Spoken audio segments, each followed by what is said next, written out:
Well, good afternoon, everyone. Welcome to Karen's second hour of inspiration, part of our fifth one-day challenge here at Karen. I'm David Lazar, the Regional Vice President for the DC region.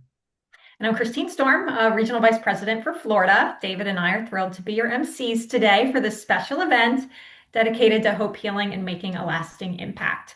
Before we get started, just a few little housekeeping items. This session's in meeting format, meaning that you can share your video if you choose. We'd love to see you. But we ask that you please stay muted throughout the program. You're encouraged to use the chat feature and engage with one another. Tell us where you're at, who you are, and feel free to do that. And as you heard, the session's being recorded so that those that were unable to join us live today can view this later. Thanks so much, Christine.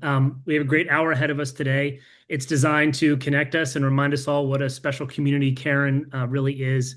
Whether you're an alum, a family member, a friend, or an employee, you're here today because Karen has made a difference in your life. As a Karen alum myself, I know how powerful it is to have that shared connection. And it's hard to believe this is our fifth one-day challenge. Back in 2020, this was just an idea, and it's grown into something that we do every year that everybody looks forward to.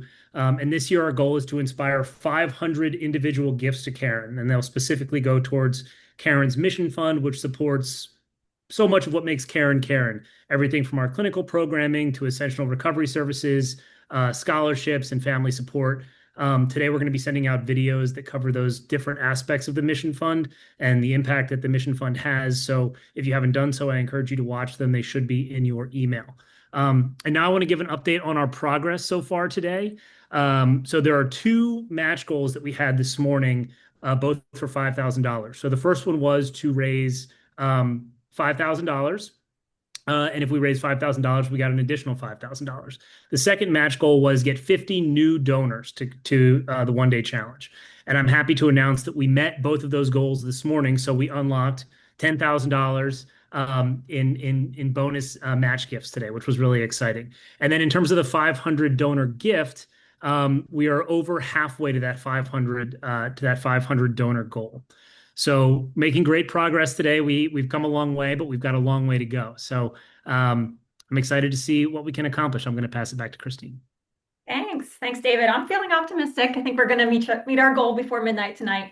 And we have another match since we've met our first two this morning. From here through the rest of the day, when we hit 5,000 in donations again, dollar for dollar, we will match that with another 5,000 from a very generous donor. So really, really great incentives there. So if you haven't made your gift yet, it's the perfect time now. You can see the QR code, or you can also go to karen.org/one-day-challenge to make your gift. If you've already given, thank you so much. One of the things you can do to continue to help is to spread the word. You can forward an email, you can share on social media, you can send a text. Every little bit helps us get closer to our goal. That's true. And I actually just got word while Christine was speaking that the official number is 267 gifts. So if everyone on this call just sends one or two quick messages to people that you know or people in your network, that could get us most of the way to our goal just during this call. So now on to our program. Let's get started with some live on the scene check-ins with some of our Karen leaders from Pennsylvania, Florida, and our regional offices. So in a minute, I'm going to welcome to the call Kelsey Hatt, who is coming to us from the Wernersville campus in Pennsylvania, our men's phase 1 unit, Manuel Garcia from the Kiel Center in Florida, and Dr. Ramona Roberts, who represents our regional offices in Atlanta, New York, Philadelphia, and DC. And she's going to be coming to us from the Why I'm Missing outpatient office in Pennsylvania. Let's get started with Kelsey up in Wernersville, where everything started 70 years ago. Kelsey, how's everything going in Pennsylvania today? There we go. I'm with it. Hey, everyone. So here in Pennsylvania, we've still got some snow on the ground. Had a little bit more added earlier this week as well. So we're waiting for that to, melt down so we can welcome spring here. That's the time that our campus really comes alive in the springtime. So excited for that. And there's also some excitement around the one-day challenge that we have going on. And we had a reception this morning in Hewitt Hall to kick the day off. That's great to hear. It's all of our snow here in DC is mostly melted, and we didn't get hit nearly as bad as you guys. So I'm sorry to hear you guys are still covered in snow up there. Is there anything else you want to share about what's going on in the Pennsylvania campus? Yeah, so we introduced our gambling disorder track to all of our patients on the Warnersville campus.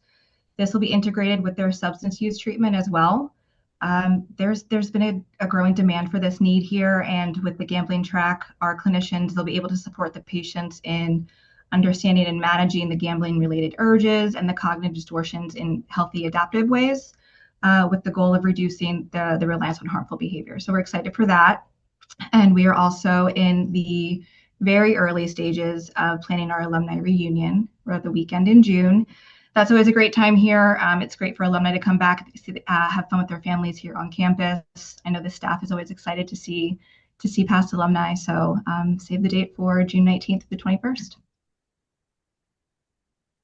Awesome, Kelsey. Thank you for hopping on today. This is my first time meeting you, so it's nice to meet you. No Let's head south and check in with my colleague down here in Florida, Manuel. Thanks for being here with us, Manuel. What's going on at Keel Center? Hi, it's so great to see you all, some familiar faces. It's cold 70 degrees here in Florida.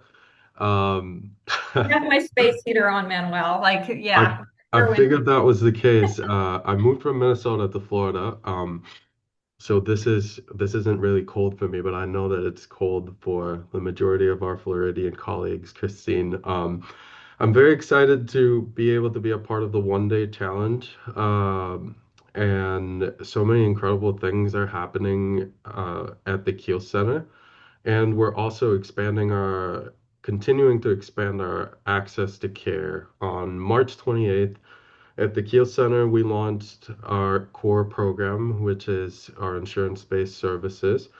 And we originally launched with 7 beds at the residential level of care, and that turned into 13 in a matter of a week and a half, and that turned into 21. And now we're talking about expanding to over 50 beds, hopefully within the next year.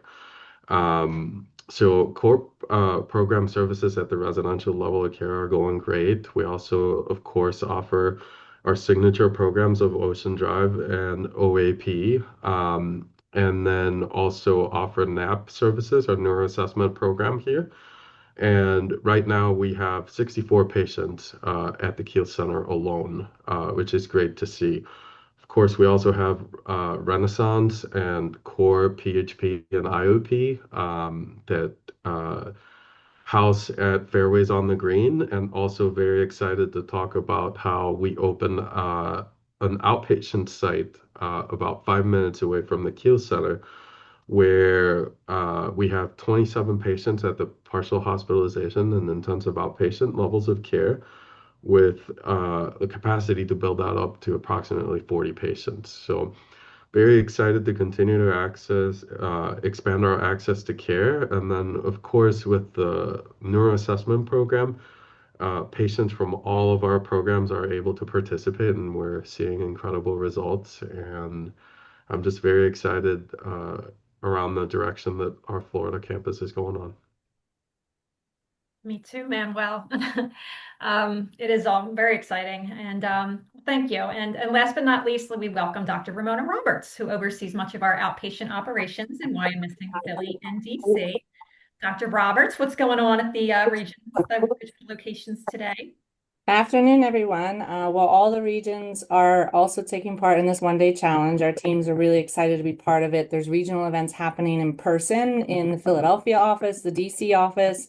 We've had some incredible success in our regional locations in the last year. We're serving more people, some significant increases, anywhere from 25% in our Caron, Philadelphia office to 31% here in Wyomissing. But I want to give even more perspective. In the last maybe 3 years, that number has actually been a 70% increase. So pretty cool. It's our largest office with a current census of 275 patients. And we have a whopping 52% increase in Atlanta. So with that expansion in census, we're expanding our teams, hiring more therapists. We stay cutting edge with regular training in trauma and experiential therapies. We are expanding insurance partnerships as well. And we have some unique programming at each office. For example, Atlanta, we have aviation assessments and neurofeedback. We are the only gambling provider in Berks County, and our long-standing outpatient gambling services serve as a now complement to the new gambling track you heard at residential from Kelsey. We've also extended the provision of services to healthcare professionals across the continuum with our Wyomissing office, allowing a step down to both intensive outpatient and general outpatient, with potential expansion soon into our Philadelphia and our DC region. We also have a strong step down from residential into Caron's sober living with our COTCRY missing program, giving an opportunity to put their new tools into practice. I always like to say at outpatient, we do see ourselves as playing a critical role in sustaining recovery, as we know that the longer time spent in treatment increases their chances of success and recovery. So thank you. Back to you. Thanks, Dr. Roberts. Never a dull moment at Caron. You guys are doing so much. Thank you for sharing that. It's really incredible to hear. Thank you to our live on the scene team. We really appreciate you hopping on during your busy days. Yes, thank you all. It was great to hear that. It's so cool to me that we have Caron operations all up and down the East Coast. So thanks for checking in. Now we're going to switch things up a bit. We're going to put a little bit of inspiration in our hour of inspiration. That's what it's called, after all. At Caron, we believe that music can be uniquely important to recovery. It helps us sit with emotions, find hope, and feel things that are heavy. And it can remind us that we're not alone. So we have something special to share with you today, a musical performance by Caron alumna Sarah. She's generously sharing her talents with us, singing Both Sides Now, which was originally recorded by Joni Mitchell. She made this recording in the Chit Chat Auditorium on the Wernersville campus, and she's excited to share it with us. So I invite you all to take a deep breath and focus and enjoy this performance. Moons and Junes and Ferris wheels, the dizzy dancing way you feel as every fairy tale comes real. I've looked at love that way, but now it's just another show. You leave them laughing when you go, and if you care, don't let them know. Don't give yourself away. I've looked at love from both sides now, from give and take, and still somehow it's love's illusions I recall. I really don't know love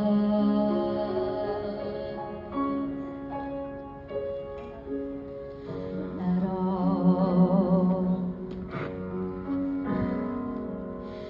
Tears and fears and feeling proud to say I love you right out loud. Dreams and schemes and circus crowds, I've looked at life that way. But now friends are acting strange. They shake their heads, they say I've changed. Well, something's lost, but something's gained in living every day. I've looked at life from both sides now, from up and down, and still somehow it's life's illusions I recall. I really don't know life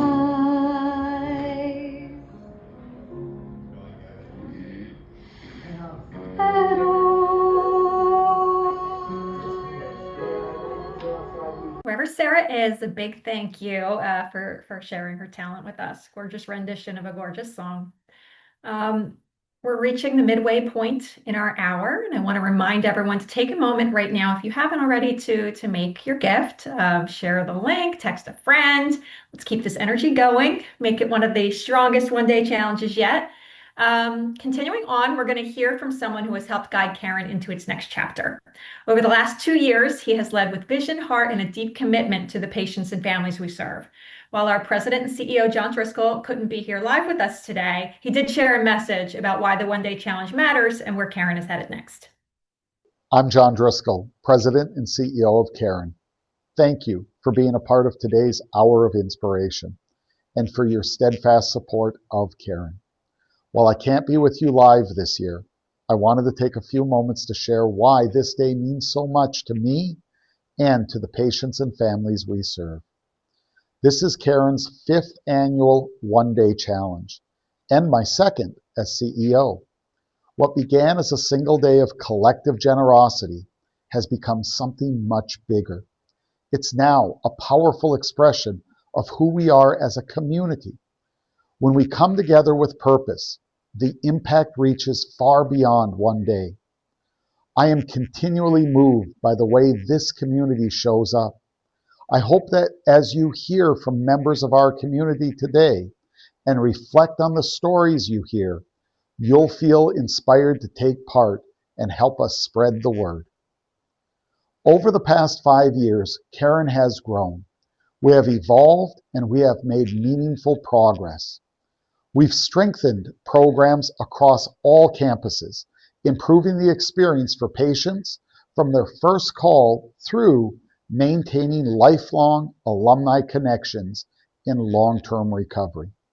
We've implemented a neuro-restorative approach grounded in brain-based assessments and individualized care, reshaping how we understand and treat the disease of addiction.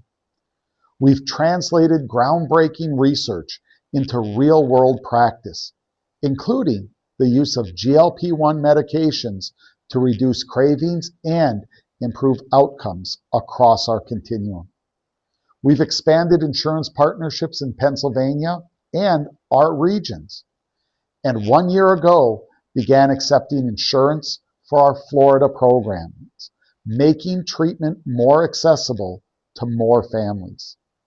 These are not small feats. They represent our commitment to consistent improvement and clinical excellence. And yet, there is still much more work to be done. More than 48 million Americans are living with substance use disorder. Behind every number is a person, a family, a future that hangs in the balance. At Caron, we are committed to meeting that need with compassion, innovation, and integrity.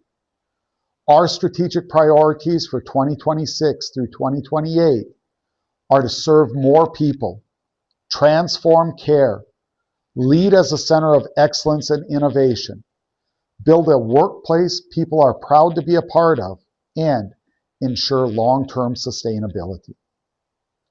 Next year marks Caron's 70th anniversary.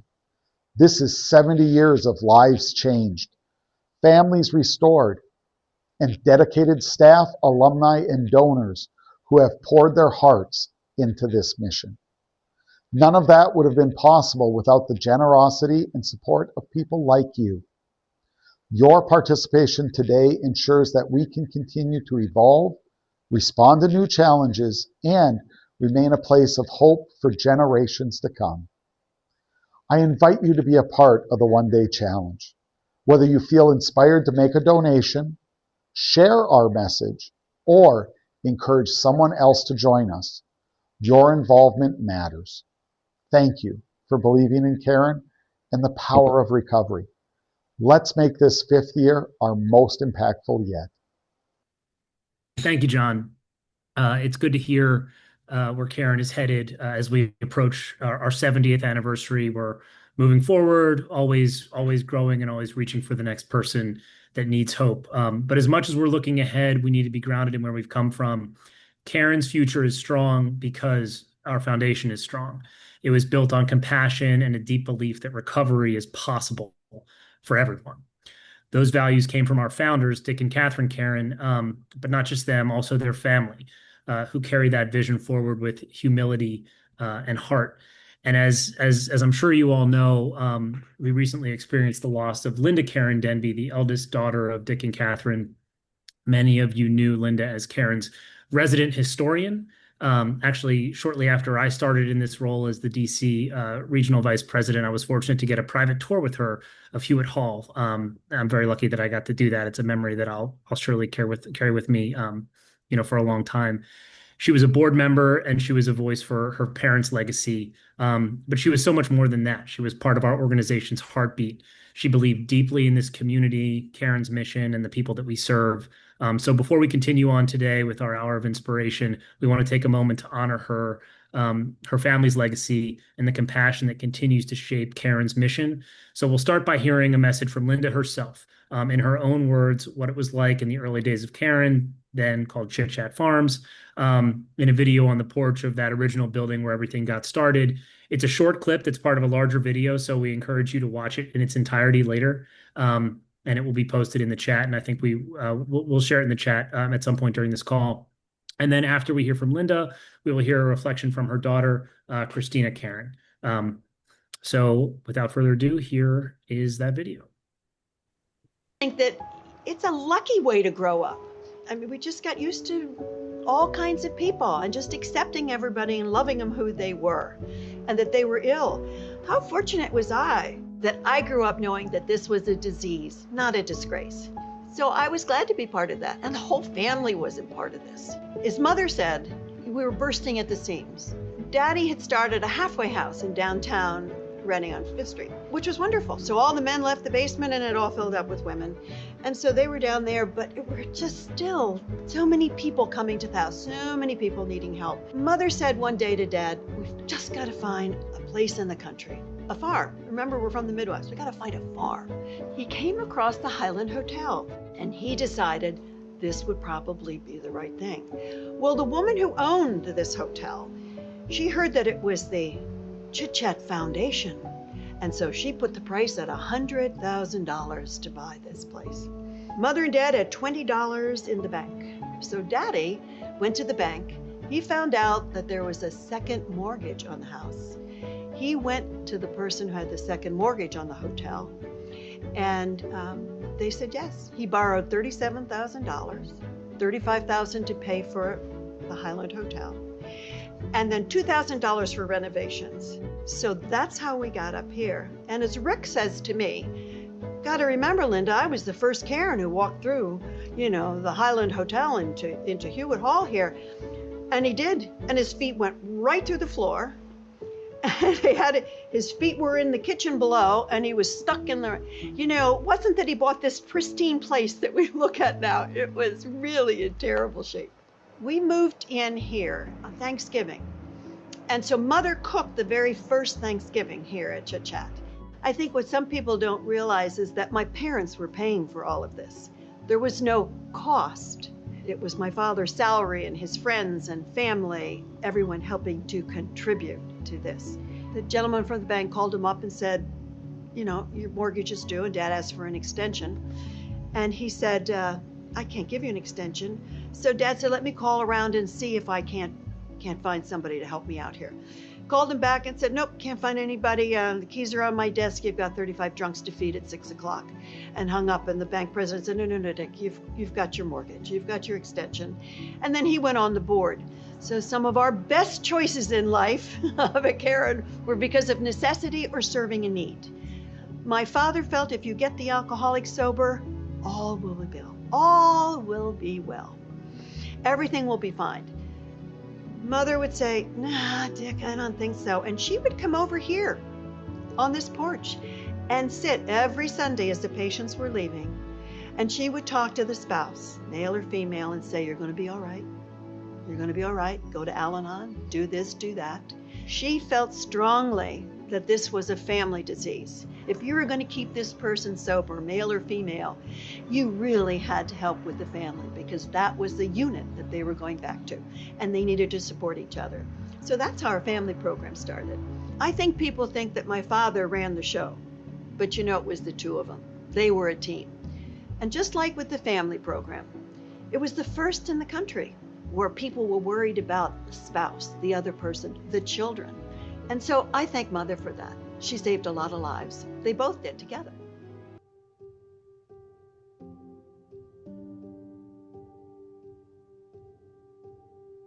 Hello, I'm Christina Caron.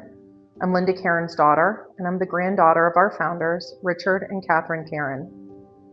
Thank you for being here and for loving my mom the way so many of you did.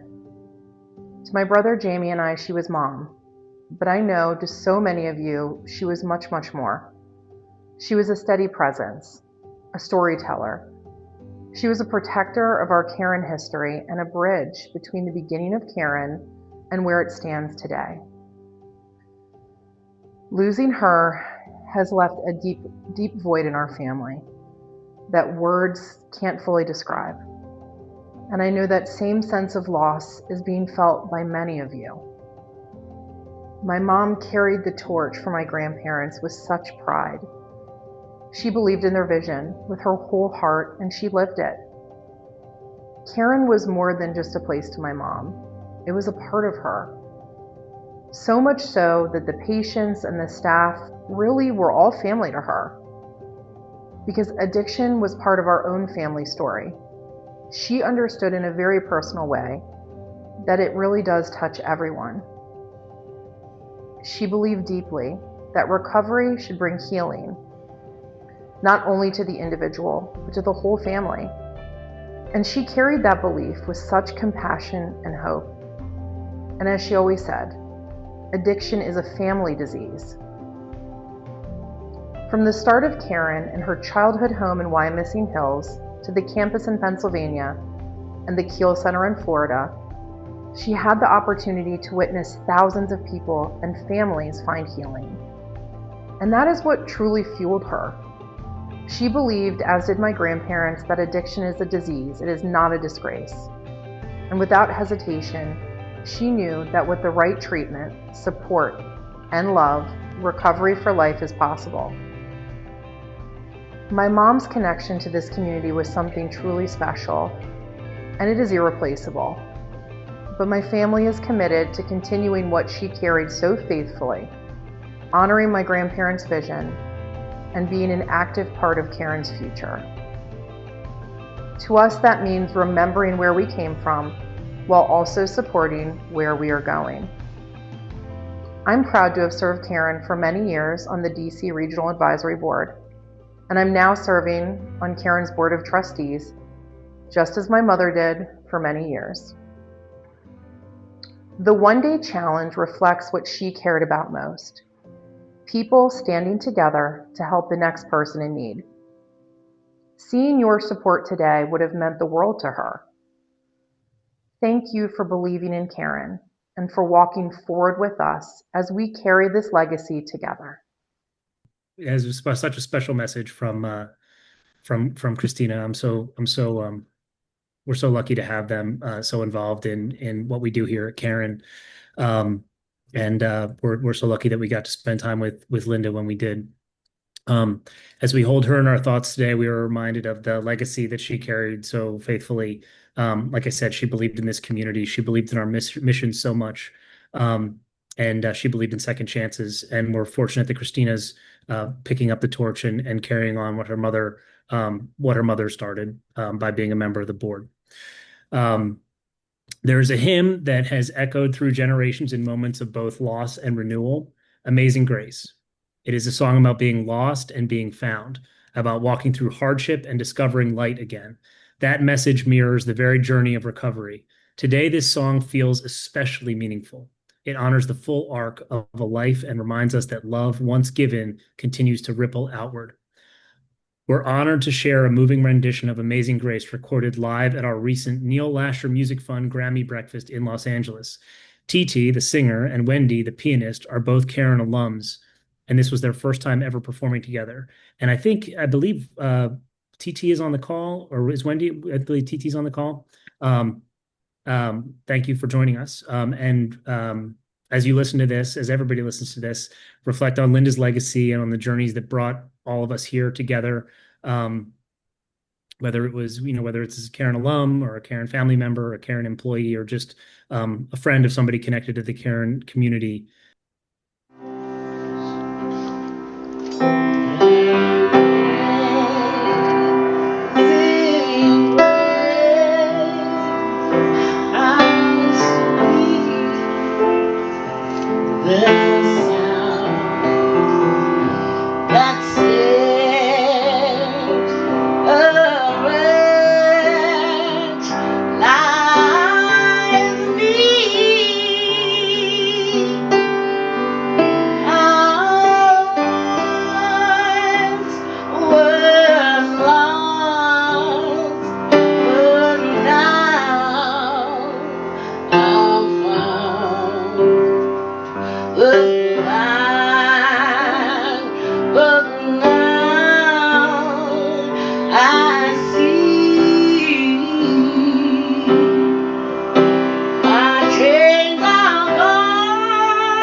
Amazing grace, guiding love.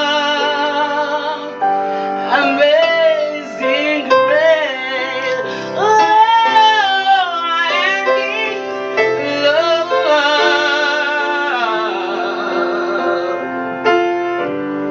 Amazing grace.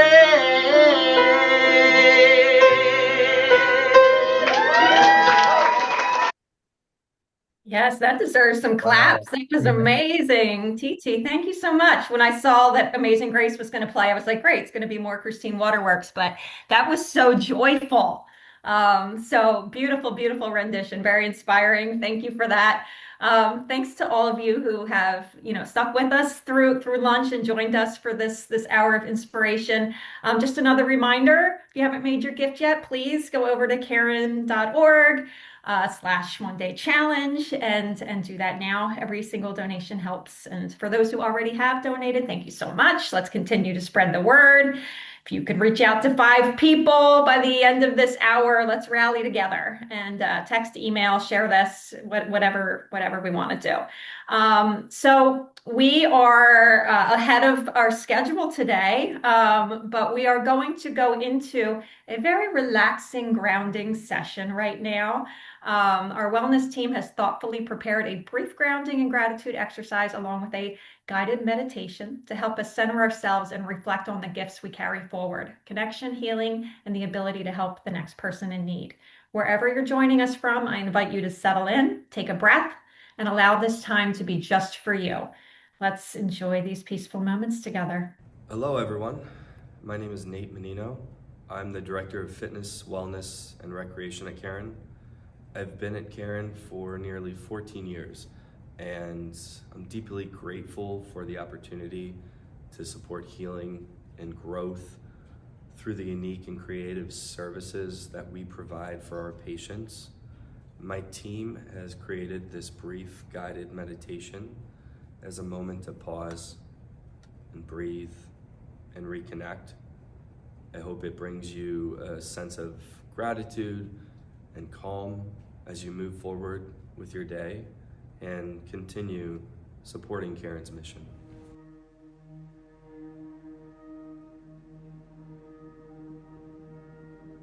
Wherever you are, I just invite you to sit comfortably. You don't have to close your eyes. You can soften your gaze or simply look down.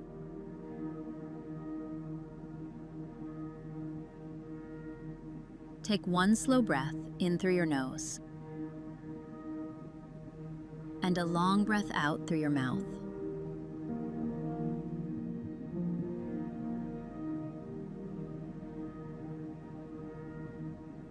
Let's do that again. Slow inhale. Slow exhale.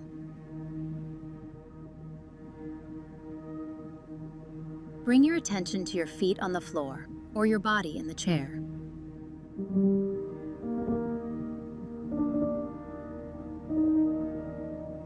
Notice the support underneath you. Feel that you are held up.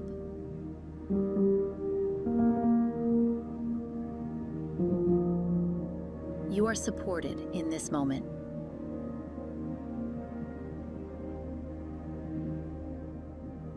Take another slow breath.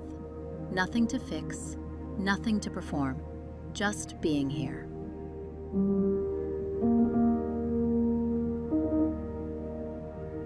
I want you to gently bring to mind one small thing you're grateful for today. Maybe it's a person who encouraged you, a warm cup of coffee this morning, the opportunity to help someone, the fact that you're breathing right now. Hold that one thing in your mind. Notice how it feels in your body when you think about it.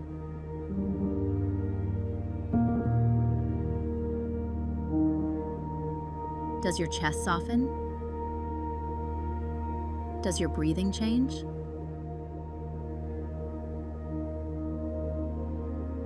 Gratitude doesn't erase difficulty, but it reminds us that goodness exists alongside it.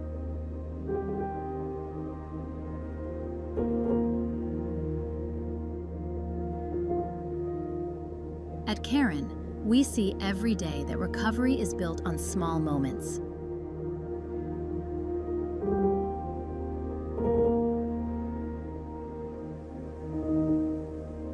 Small choices, small connections, small acts of courage.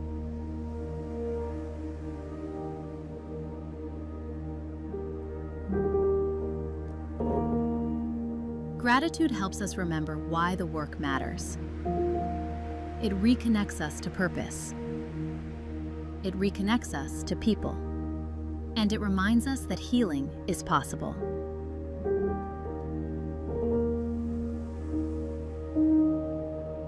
Take one more slow breath in and a slow breath out. If you'd like, silently say thank you for that one thing you brought to mind.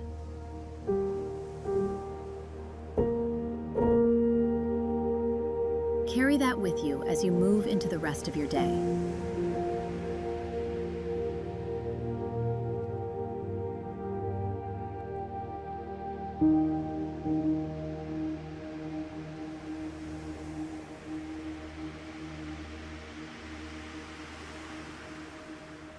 Gratitude creates calm.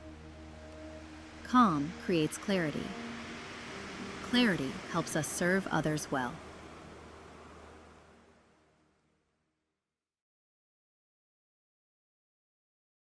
Wow.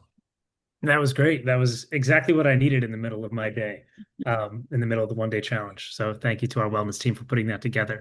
I want to thank you all for being a part of our second annual Hour of Inspiration. Can't wait to share with you our updates throughout the day. So keep an eye on your email and social media for updates. And together we're changing lives. Let's make history today. Give, share, inspire. Thank you. Thanks, everybody.